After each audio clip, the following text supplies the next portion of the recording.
Kidlat News Updates. Mga balita ngayon, 4 na dating rebelde sa Northern Samar sumuko sa militar, armas isinuko rin. 3 sospek sa ambush kay Sharif Aguac Mayor Ampatuan natagpuang patay. 8.7 million pesos na halaga ng hinihinalang shabu nasamsam sa Batad, Iloilo, 2 drug personalities, timbog. Ako po si Cesar Soriano para ihatid ang mga nangungunang mga balita sa buong kapuluan.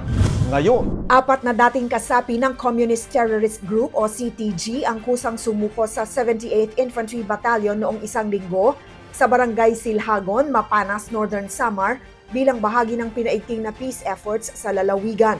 Isa sa mga sumuko, si alias Gabriel, ay nagsuko ng M16 rifle, bala at iba pang kagamitang pandigma, habang sina alias Reden, Mati at Boy ay tuluyang tinalikuran ang armadong pakikibaka.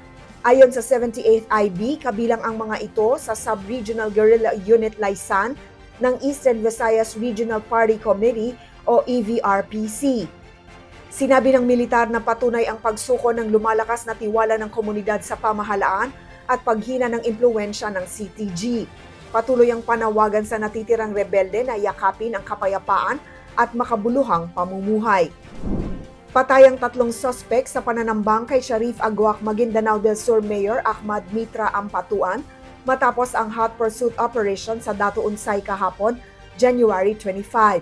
Ayon sa ProBar, habang nasa operasyon kasama ang militar, natagpuan nila ang inabandonang silver na minivan na may mga tama ng bala sa bahagi ng Sitio 24, Barangay Meta. Sakay nitong 3 duguan at wala ng buhay na lalaki na kinilalang sina Budtong Pendatun alias Raprap, Tex Pendatun at isang alias Puwasa. Samantala, nasa maayos na kalagayan si Mayor Ampatuan at ang kanyang mga tauhan na kapwa nagtamo ng tama sa kaliwang bahagi ng tiyan. Patuloy naman ang investigasyon ng mga otoridad sa sinasabing ikatlong tangkang pag-aambush sa alkalde.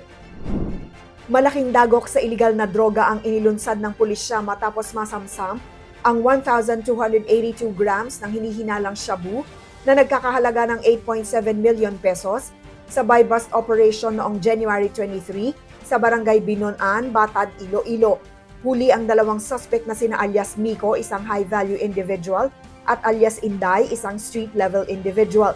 Nagsanib puwersa sa operasyon ng Batad Municipal Police Station at Police Drug Enforcement Unit matapos ang 3 buwang intelligence monitoring. Kumpiskado rin ang isang baril at bala.